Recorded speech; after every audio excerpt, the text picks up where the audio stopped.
Eh bien salut tout le monde, aujourd'hui je vais vous montrer comment prendre en main le wallet Classic One S de OneKey. Dans ce tutoriel, je vais essayer de vous montrer en détail ce que l'on peut faire avec, y compris comment on peut l'utiliser sur la DeFi, que ce soit sur Ethereum, Arbitrum, Solana et même d'autres blockchains encore. Pour ceux qui seraient curieux de savoir si ce OneKey est une bonne alternative à Ledger, sachez que je vais bientôt faire un comparatif entre le Classic One S et le Nano S Plus de chez Ledger, parce qu'ils sont dans la même gamme de prix et si je dis pas de bêtises, ils ont aussi la même certification en termes de sécurité, donc la certification EAL6+. Désolé, encore une petite chose avant de commencer, c'est que cette vidéo n'est pas en partenariat avec OneKey. Néanmoins, j'ai été contacté par OneKey et ils m'ont envoyé leur wallet gratuitement. Bien évidemment, je vais essayer de rester le plus neutre possible, mais je ne pense pas que ça va particulièrement affecter mon point de vue, mon analyse, puisque par rapport à la vidéo comparatif, j'utilise Ledger depuis des années, donc je suis plus que biaisé chez Ledger. Mais ce n'est pas de Ledger dont on parle aujourd'hui, en tout cas, comme pour un wallet Ledger, il y a quand même des petits prérequis à connaître autour de ce portefeuille. Déjà, il va vous falloir une application, alors qui peut se trouver sous plusieurs formes différentes. On peut la retrouver sur iOS ou Android via une application mobile. On peut aussi la retrouver via une application desktop, donc ça va être sur Mac, sur Windows ou sur Linux. Et on a aussi l'extension sur Chrome, Edge ou Brave qui va être très utile pour utiliser la DeFi avec son wallet OneKey. Et je vais essentiellement utiliser l'extension dans cette vidéo parce que pour moi c'est le plus pratique à vous montrer. Pour ma part, c'est déjà installé et si on va du côté du GitHub, eh bien on voit que c'est quand même souvent mis à jour. Alors au moment où la vidéo sortira, ce sera d'actualité. C'est clair que si vous la regardez 6 mois, 1 an après, ce sera un peu moins d'actualité. Mais dans les dernières fonctionnalités qui ont été ajoutées quand j'enregistre la vidéo, il y a le support du staking sur Babylon. Donc c'est quand même quelque chose qui est très récent, et accessoirement c'est bien aussi de voir qu'il y a régulièrement des bugs qui sont trouvés et qui sont corrigés. C'est à peu près tout ce qu'il fallait savoir pour les prérequis. Bon, il faut aussi évidemment avoir le portefeuille, dans mon cas c'est bon, on peut commencer le tutoriel. Donc je vais déjà déballer ce portefeuille, donc je vais retirer ces petits marque-pages, je ne saurais pas trop comment qualifier ça autrement. Derrière, on a une petite notice, on a plein de petites informations, on a même des petits stickers. Ils aiment bien mettre des petits stickers, les constructeurs de wallets. Je sais que c'est pas les seuls, Ledger ils font ça aussi, j'ai eu l'occasion de tester le SafePal aussi, il me semble qu'il y avait aussi des stickers. Donc voilà, pour ceux qui aiment bien les stickers, vous en aurez aussi quelques-uns avec OneKey. Il y a un petit peu de paperasse ensuite, c'est pas ça qui est le plus intéressant. En revanche, il y a quand même des bons rappels sur cette petite fiche. Le premier rappel, c'est si jamais vous avez déjà un hot wallet, il ne faut pas récupérer la phrase de ce hot wallet pour la mettre dans votre portefeuille physique. Parce que le problème d'un hot wallet, c'est que c'est directement connecté à Internet. Donc on veut éviter ça à tout prix. Si on achète un hardware wallet, comme OneKey, comme Ledger ou comme plein d'autres, c'est pour éviter justement qu'il soit connecté en permanence à Internet. Vous avez également les rappels en chinois pour ceux qui parleraient bien le chinois, c'est pas mon cas donc on va passer à la suite.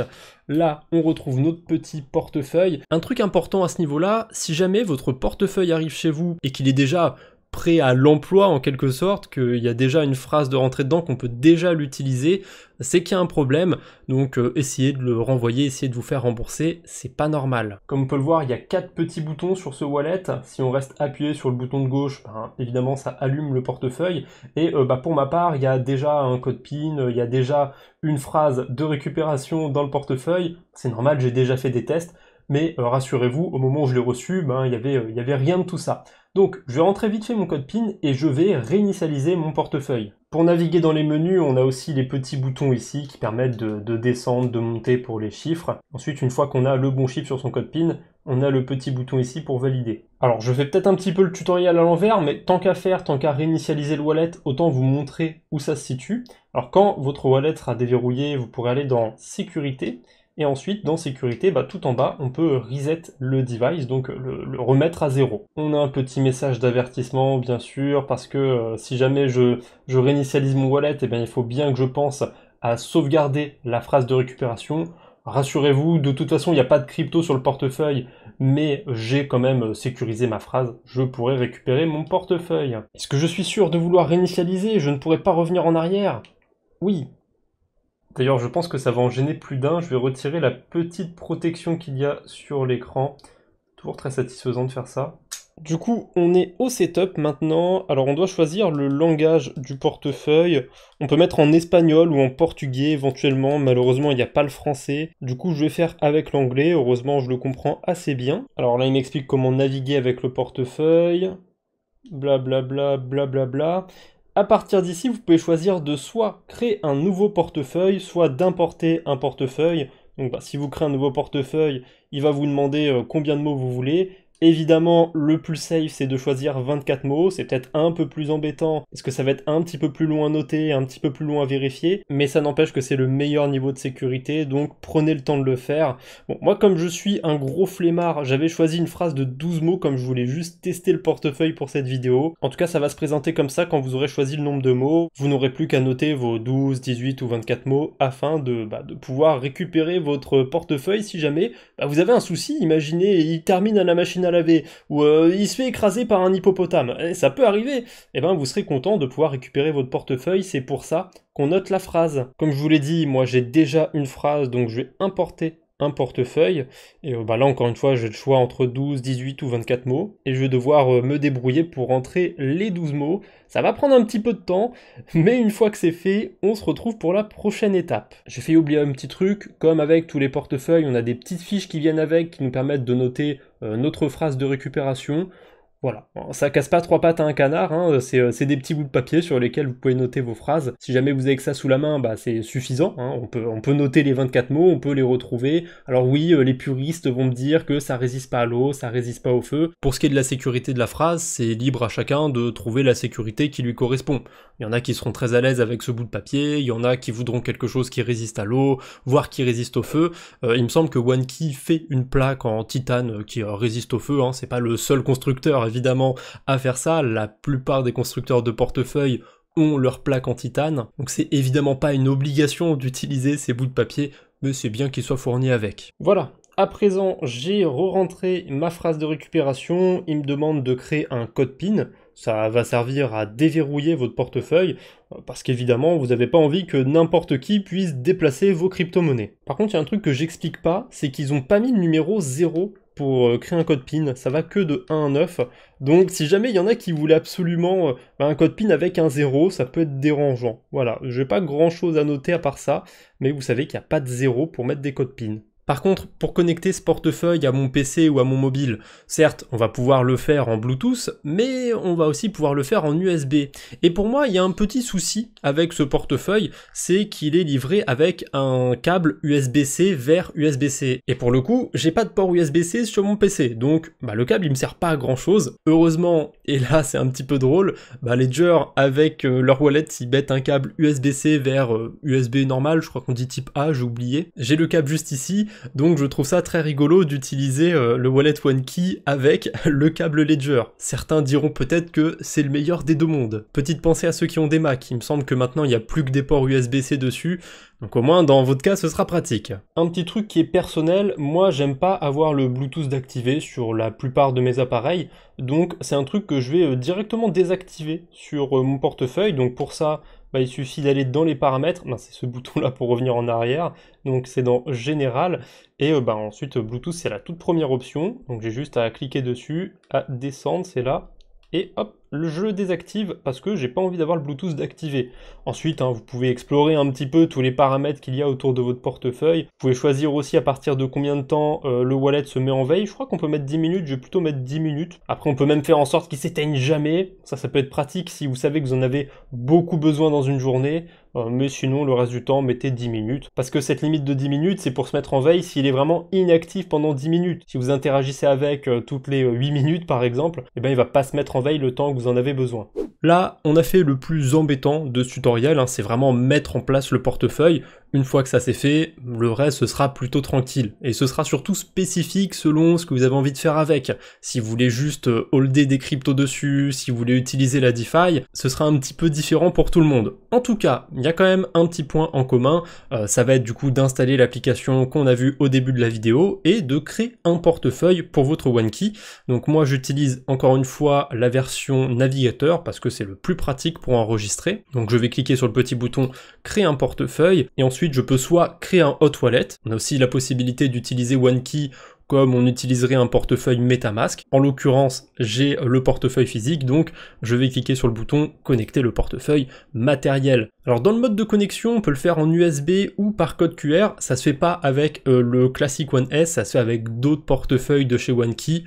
Peut-être qu'un jour j'aurai l'occasion de faire le test d'un autre portefeuille, qui sait, dites-le moi en commentaire si ça pourrait vous intéresser. Donc là, il a reconnu mon portefeuille, je me demande s'il y a moyen de le renommer, je pense que ça doit être possible dans les paramètres, j'ai pas été faire attention, mais ça m'étonnerait qu'on ne puisse pas le renommer. En tout cas, mon portefeuille, il est créé, je vais pouvoir utiliser Ethereum, Solana, plein de blockchains avec ce portefeuille. Alors, il y a certaines blockchains qu'on peut bien utiliser sur la DeFi. Typiquement, tout ce qui va être EVM, donc Arbitrum, Ethereum, Base, Optimism, tous les layer 2 d'Ethereum globalement et toutes les blockchains EVM, ça peut s'utiliser facilement, soit directement avec l'extension de OneKey. Là, je suis sur AAV, si jamais je veux essayer de connecter un autre portefeuille, vous voyez, je peux connecter mon OneKey. Et pour moi, c'est encore mieux, mes OneKey sont intégrés à Rabi, c'est mon extension préférée pour tout ce qui est EVM, et du coup, il suffit juste d'ajouter un portefeuille, de connecter un hardware wallet, et vous voyez qu'on a l'option OneKey juste ici. Donc honnêtement, si vous avez un OneKey et que vous voulez l'utiliser pour toutes les blockchains EVM, Rabi, je pense que c'est le meilleur combo, ça marche très très bien. D'ailleurs que ce soit un OneKey ou un autre hardware wallet. Et attention, c'est pas parce que j'utilise Rabi ou même MetaMask que là d'un coup mon portefeuille OneKey il est exposé à internet. Ma phrase de récupération, ma clé privée, elle est toujours dans le portefeuille. Donc rassurez-vous, vous pouvez connecter votre portefeuille à une extension comme Rabi, comme MetaMask, en vous assurant de passer par le site officiel pour télécharger l'extension. Parce que c'est comme pour le portefeuille physique, si jamais vous téléchargez un MetaMask, un Rabi, et qu'il y a déjà un portefeuille d'installer dessus, c'est que c'est peut-être pas la vraie version de MetaMask ou de Rabi. Tiens, si jamais il y en a qui se demandent pourquoi, quand est-ce qu'on connecte un Ledger, un OneKey ou même un autre portefeuille, on peut avoir le choix entre plusieurs adresses, alors qu'on n'a qu'une seule clé privée, eh bien c'est parce que cette clé privée, elle peut être dérivée vers d'autres clés privées. C'est pour ça qu'on peut avoir plusieurs adresses. Oui, si vous sélectionnez plusieurs adresses, ce sera avec le même portefeuille qu'il faudra interagir, mais au moins vous savez que vous pouvez générer plusieurs adresses, et surtout pourquoi c'est faisable. Pour le côté EVM, on va revenir dessus un petit peu après, parce que j'irai vous faire une petite démonstration quand on essaye de passer une transaction avec ce portefeuille.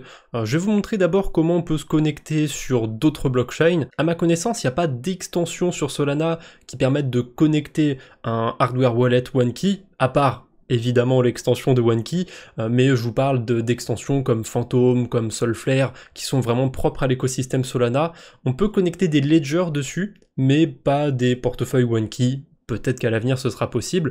En tout cas, pour l'instant, on peut quand même connecter un OneKey, mais ce sera forcément avec l'extension de ce dernier. Donc il suffit juste de la trouver sur les modules de connexion. Je crois que sur quasiment tous les protocoles de Solana, vous n'aurez pas de problème à connecter un OneKey.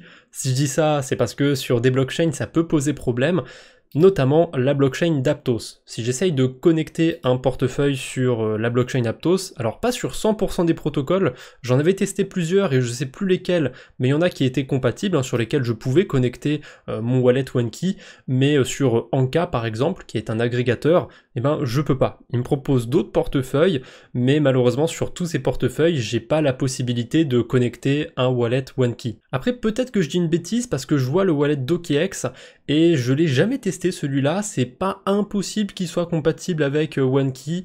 En tout cas, ce sera à vous de tester un petit peu, de voir les possibilités pour certaines blockchains, mais pour Solana, pour tout ce qui va être EVM, là je peux vous le garantir, vous n'aurez pas de souci à utiliser la DeFi là-bas. Et normalement, sur la blockchain Sui aussi, vous n'aurez pas de problème. J'ai testé plusieurs protocoles et j'en ai pas trouvé qui n'étaient pas compatibles avec le wallet OneKey. Généralement, quand on a les petits modules de connexion, eh ben ça reconnaît le wallet OneKey. Donc sur la blockchain Sui, vous n'aurez a priori pas de problème, à ma connaissance en tout cas.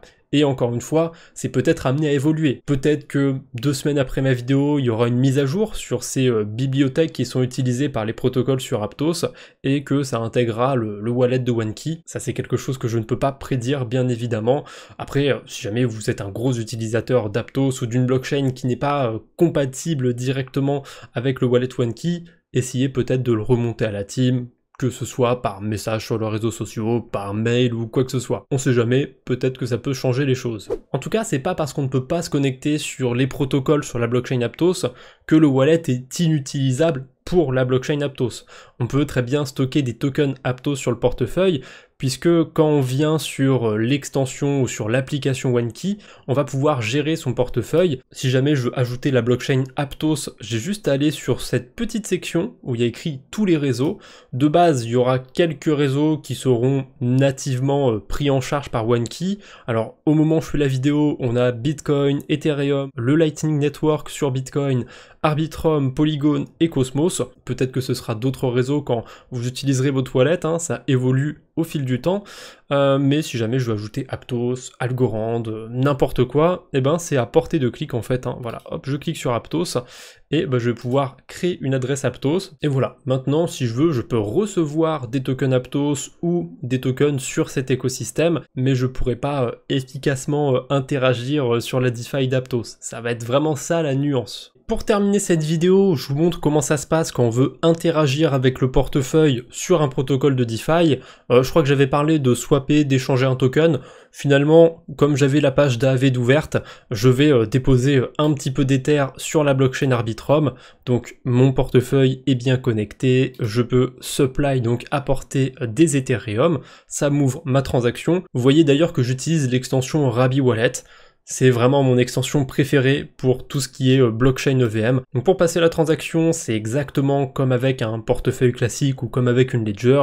Je clique sur le petit bouton pour lancer ma transaction et ensuite j'ai plus qu'à la valider sur le portefeuille. Donc les informations de ma transaction s'affichent sur le portefeuille. C'est assez bien précisé honnêtement, hein. Je trouve que c'est plus propre que sur certains autres wallets.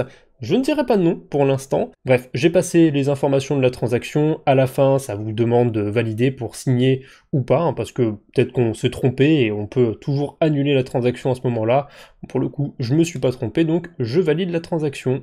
Et voilà, c'est fait. Et pareil, hein, si je veux retirer mes Ethers, j'ai juste à cliquer sur le bouton retrait. Alors je crois qu'il faut que je fasse 2 transactions, ouais, il faut que j'approuve puis que je retire les Ethers. Bon, je vais le faire dans mon coin pour le coup, mais vous avez compris comment on interagit avec le portefeuille. C'est tout pour ce tutoriel, j'espère qu'il vous aura plu et qu'il vous aura été utile. Surtout, si jamais vous avez une question, n'hésitez pas dans les commentaires, je répondrai à toutes les questions.